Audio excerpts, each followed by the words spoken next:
క్షణక్షణం పోరాటం కణం ప్రజాపక్షం జనసైనిక్ న్యూస్ కి స్వాగతం. ముందుగా హెడ్లైన్స్. మీ ఏరియాలో మనీ లాండరింగ్ జరిగింది.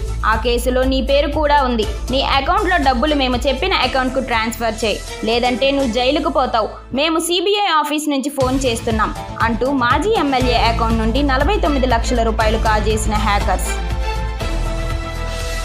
ఇచ్చిన హామీలు నెరవేర్చుతున్న ప్రభుత్వం. బిల్డింగ్ అసోసియేషన్ ఆధ్వర్యంలో ఉచిత ఇసుక హామీ అమలుపై చంద్రబాబు ఫోటోకు పాలాభిషేకం. ఓవైపు ప్రజల నుంచి వినతులు, మరోవైపు సంక్షేమ పథకాల పంపిణీ, ఇంకోవైపు అభివృద్ధిపై ప్రణాళికలు. మదనపల్లె ఎమ్మెల్యే షాజహాన్ మార్క్ పాలన షురూ. ఫ్యామిలీ సర్కస్, 3 ముక్కలైన ఫ్యాను. మరో చీలిక దశగా వైకాపా పార్టీ మారనుందా? ఇప్పటికే చెల్లి షర్మిల, తల్లి విజయమ్మ దూరం. అక్రమాస్తుల కేసులు, వివేకా కేసు, ఎన్నికల ఓటమితో ఉక్కిరిబిక్కిరి అవుతున్న జగన్. ఎంపీ అవినాష్ రెడ్డి వ్యవహారం ముదురుతోందా? ఇక డీటెయిల్స్ చూస్తే సిబిఐ అధికారులమని మాజీ ఎమ్మెల్యే అకౌంట్లో 48,49,000 రూపాయలు లూటీ చేసిన సైబర్ నేరగాళ్లు.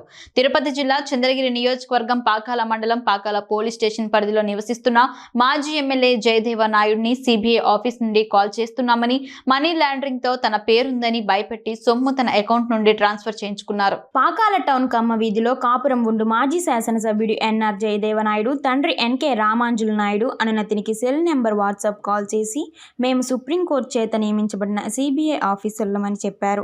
మీ పాకాల దగ్గర మనీ లాండరింగ్ జరిగింది, అందులో మీ పేరు కూడా ఉంది అని పేర్కొన్నారు. మీ అకౌంట్లో ఉండే డబ్బులు మొత్తం మేము చెప్పే అకౌంట్కి వేస్తే తప్ప మిమ్మల్ని వదలము, మీరు వేయకుంటే మిమ్మల్ని అరెస్ట్ చేసి జైల్లో పెడతామని బెదిరించినారు. ఎన్ఆర్ జయదేవ నాయుడుకు గల 4 ఎస్బీఐ అకౌంట్ల నుండి మరియు 2 యూనియన్ బ్యాంక్ అకౌంట్ల నుండి మొత్తం 48,49,000 డబ్బులను వాళ్ళు ఇచ్చిన అకౌంట్ నెంబర్లకు ట్రాన్స్ఫర్ చేసి మోసం చేసినారని తెలుసుకొని సోమవారం పాకాల పోలీస్ స్టేషన్ కు వచ్చి ఫిర్యాదు చేశారు.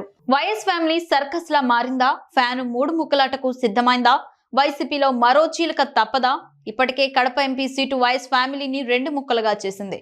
ఇప్పుడు అదే ఎంపీ సీటు 3 ముక్కలుగా చేయబోతుందా అంటే అవుననే సమాచారం జరుగుతోంది. అక్రమాస్తులు కేసు, వివేక హత్య కేసు, షర్మిల కాంగ్రెస్ చేరిక, 2024 అసెంబ్లీ ఓటమి లాంటి అంశాలు జగన్ ను ఉక్కిరిబిక్కిరి చేస్తున్నాయి. జగన్ ఎమ్మెల్యే పదవికి రాజీనామా చేసి కడప ఎంపీగా పోటీ చేస్తారని కొద్ది రోజులుగా జోరుగా ప్రచారం జరుగుతోంది. దీనిపై అటు జగన్ కానీ వైసీపీ వర్గాలు కానీ క్లారిటీ ఇవ్వకపోవడం ఈ ప్రచారానికి మరింత బలం చేకూర్చుతోంది.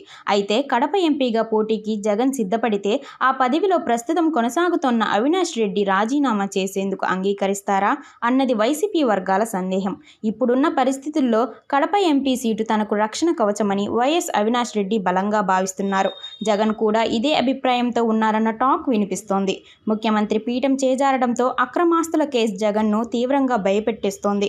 అందుకే ఈ కేసుల్లో కేంద్రాన్ని మేనేజ్ చేసేందుకు పార్లమెంట్కు వెళ్లాలని జగన్ నిర్ణయించుకున్నట్లుగా చెబుతున్నారు. మరోవైపు వివేకానంద హత్య కేసులో వైఎస్ అవినాష్ రెడ్డి ఆరోపణలు ఎదుర్కొంటున్నారు. ఇప్పటికే బెయిల్ పైనున్న అవినాష్ రెడ్డి ఎంపీ పదవిని కూడా కోల్పోతే మరిన్ని చిక్కులు ఎదురవుతాయని భావిస్తూ ఉండొచ్చు.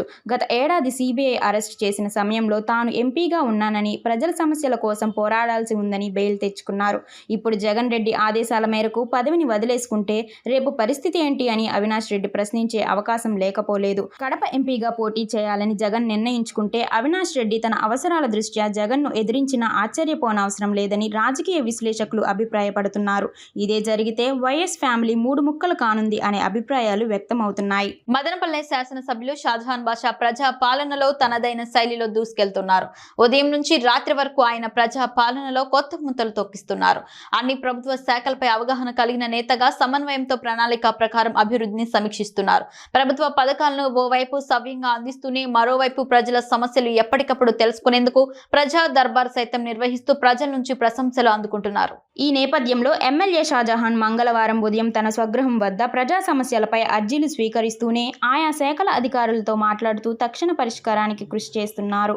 కాగా తన దృష్టికి వచ్చగచ్చిన అవినీతి, అక్రమాలపై ఆయన నిక్కచ్చిగా వ్యవహరిస్తున్నారు. ప్రభుత్వ భూముల్లో అక్రమాలకు పాల్పడితే ఎవరిని ఉపేక్షించేది లేదని తేల్చి చెబుతున్నారు. సోమవారం రాత్రి గవర్నమెంట్ హాస్పిటల్ దగ్గర ఫారెస్ట్ భూమిలో అక్రమాలు జరిగాయని తెలుసుకొని అధికారులతో వెళ్లి పరిశీలించిన మదనపల్లి శాసనసభ్యులు షాజహాన్ బాషా అక్రమార్కులు ఎంతటి వారినైనా ఉపేక్షించే ప్రసక్తే లేదని హెచ్చరించారు. మదనపల్లి పట్టణం జిఆర్టీ స్కూల్లో జరిగిన పిల్లల పాఠ్యపుస్తకాల పంపిణీ కార్యక్రమంలో పాల్గొన్న ఎమ్మెల్యే షాజహాన్ బాషా విద్యార్థులకు అన్ని రకాల సౌకర్యాలు కల్పించాలని విద్యాశాఖ వారికి సూచించారు. ఈ కార్యక్రమంలో శంకర్ బ్రాహ్మణ సహకార సేవా సమితి సభ్యులు పాల్గొనడం జరిగింది. ఈ కార్యక్రమంలో భాగంగా గిరిరావు విగ్రహానికి ఎమ్మెల్యే పూలమాలతో సత్కరించి కార్యక్రమాన్ని ప్రారంభించారు. ఈ కార్యక్రమంలో సమితి సభ్యులు కోదండ రామయ్య, కామకోటి ప్రసాద్, లాయర్ బాలజ్యోతి, ఇతర యాజమాన్యం పాల్గొన్నారు. అలాగే మదనపల్లి పట్టణంలోని ఉర్దూ స్కూల్లో పుస్తకాల పంపిణీ కార్యక్రమంలో ముఖ్య అతిథిగా పాల్గొని విద్యార్థులకు పుస్తకాలు పంపిణీ చేశారు. అనంతరం మదనపల్లి బిల్డర్స్ అసోసియేషన్ వారి ఆధ్వర్యంలో జరిగిన సమావేశానికి ముఖ్య అతిథిగా పాల్గొని ఎన్నికల్లో ఇచ్చిన మాట ప్రకారం ఇసుకను ఉచితంగా ప్రజలకు అంకితం చేసిన పెద్దలు ముఖ్యమంత్రి నారా చంద్రబాబు నాయుడుకి కృతజ్ఞతలు తెలియజేస్తూ చంద్రబాబు చిత్రపటానికి పాలాభిషేకం చేయడం జరిగింది. టిడ్కో లబ్ధిదారులకు న్యాయం చేస్తాం, శ్మశాన వాటికలో సౌకర్యాల కల్పనకు చర్యలు తీసుకుంటామని చిత్తూరు ఎమ్మెల్యే గురజాల జగన్మోహన్ నాయుడు స్పష్టం చేశారు. నగర పరిధిలో పూనేపల్లి వద్ద నిర్మించిన టిడ్కో గృహాల లబ్ధిదారులకు న్యాయం చేస్తామని చిత్తూరు ఎమ్మెల్యే గురజాల జగన్మోహన్ చెప్పారు. మంగళవారం ఉదయం MLA mayor S Amuda, commissioner doctor J Aruna TIDCO అధికారులతో కలిసి పూనేపల్లె వద్దనున్న టిడ్కో గృహాలను సందర్శించారు. గృహ సముదాయంలో గృహాలను, ఇతర మౌలిక సదుపాయాలను పరిశీలించి లబ్ధిదారులతో మాట్లాడారు. పెండింగ్ పనులపై టిడ్కో అధికారులతో చర్చించారు. నగరపాలక పరిధిలో ఎం అగ్రహారం శ్మశాన వాటికలో మెరుగైన సౌకర్యాలు కల్పించడానికి అవసరమైన చర్యలు తీసుకోవాలని చిత్తూరు ఎమ్మెల్యే గురజాల జగన్మోహన్ నగరపాలక అధికారులను ఆదేశించారు. మంగళవారం మధ్యాహ్నం ఎమ్మెల్యే ఎం అగ్రహారం గ్రామం పరిధిలోని శ్మశాన వాటికను అధికారులు స్థానికులతో కలిసి పరిశీలించారు. స్థానికుల వినతి మేరకు శ్మశాన వాటిక కాంపౌండ్ నిర్మాణం, ఇతర సౌకర్యాలు కల్పనకు ప్రతిపాదనలు సిద్ధం చేయాలని నగర కమిషనర్ను ఆదేశించారు. కమిషనర్ డాక్టర్ జె అరుణ, మాజీ MLC BN Rajasimhulu, deputy mayor Rajesh Kumar Reddy, corporator, ఇతర నాయకులు పాల్గొన్నారు. 2014 నుండి 19 దాకా తెలుగుదేశం ప్రభుత్వం అధికారంలో ఉండగా 2017-18లో ఈ టిడ్కో హౌసింగ్ ద్వారా అనేక మంది పేద ప్రజలకు ఇల్లు ఇచ్చే కార్యక్రమంలో చాలా మందికి పట్టాలన్నీ ఇచ్చేది జరిగింది. అయితే వైఎస్ఆర్ ప్రభుత్వం వచ్చాక వీటిని ఏది డెవలప్ చేయకుండా 5 ఏళ్లు వదిలిపెట్టి ఆఖరి 5 నెలలు ఉండగా పెయింటింగ్ మాత్రం ఒకటి కొట్టి పెట్టారు. అయితే ఇప్పుడు వచ్చి చూసాము, అన్ని మంచి ఇండ్లుగా ఉన్న వాటిని పాడు చేసి పెట్టారు. వాటినంతా కూడా రివైజ్ చేయమని చెప్పడం జరిగింది. ఇప్పుడు 2000 ఇండ్లు మనం ఇచ్చేకి రెడీగా ఉందని చెప్పారు. వాటన్నిటిని కూడా తక్షణమే ఈ నెల లోపల వాళ్ళకి హ్యాండ్ ఓవర్ చేసే విధంగా రెడీ చేయమని ఆదేశాలు ఇవ్వడం జరిగింది. ఏదైతే 650 ఇండ్లు పెండింగ్ ఉందో వాటికి సంబంధించిన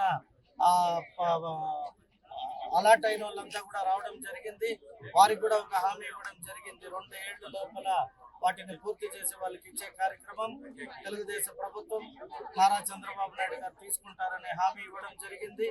నేను కూడా మరొకసారి అధికారులతో మాట్లాడాక కన్సల్ట్ కాంట్రాక్టర్ ఎన్సిసి వారితో పాటు మా హౌసింగ్ అధికారులందరితో పాటు చర్చించి ఆ పెండింగ్ లో ఉన్న 650 ఇండ్లను తక్షణమే ప్రారంభించి వీళ్ళకి తగు న్యాయం జరిగే విధంగా చర్యలు తీసుకోమని ఆదేశిస్తారు.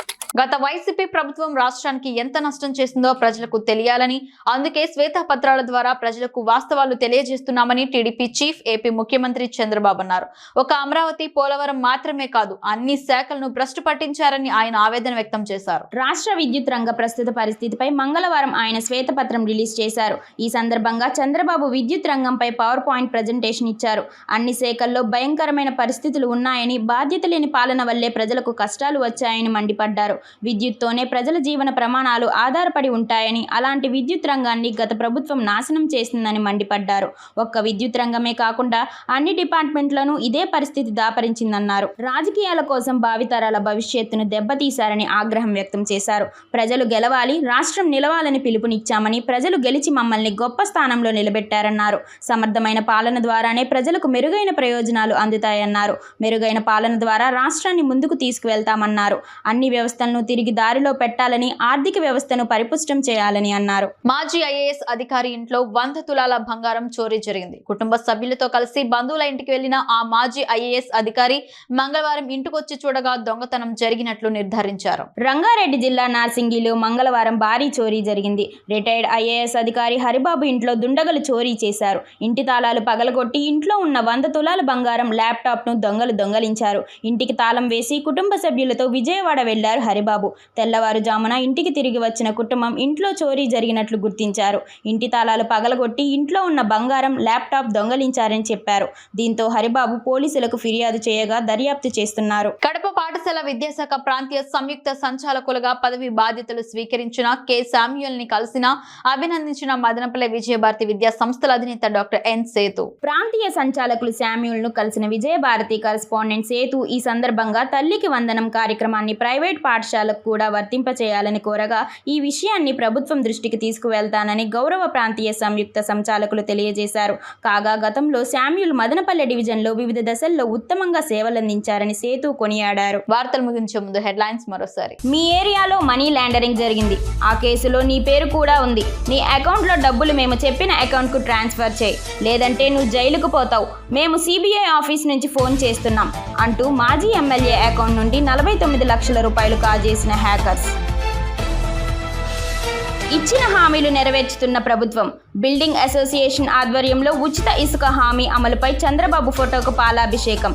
ఓవైపు ప్రజల నుంచి వినతులు, మరోవైపు సంక్షేమ పథకాల పంపిణీ, ఇంకోవైపు అభివృద్ధిపై ప్రణాళికలు. మదనపల్లె ఎమ్మెల్యే షాజహాన్ మార్క్ పాలన షురూ. ఫ్యామిలీ సర్కస్, 3 ముక్కలైన ఫ్యాను. మరో చీలిక దశగా వైకాపా పార్టీ మారనుందా? ఇప్పటికే చెల్లి షర్మిల, తల్లి విజయమ్మ దూరం. అక్రమాస్తుల కేసులు, వివేకా కేసు, ఎన్నికల ఓటమితో ఉక్కిరిబిక్కిరి అవుతున్న జగన్. ఎంపీ అవినాష్ రెడ్డి వ్యవహారం ముదురుతోందా? క్షణక్షణం పోరాటం, కణం ప్రజాపక్షం. జన సైనిక్ న్యూస్ ఇంతటితో సమాప్తం. తిరిగి రేపటి బులెటిన్లో మళ్ళీ కలుసుకుందాం. అంతవరకు సెలవు. నమస్కారం.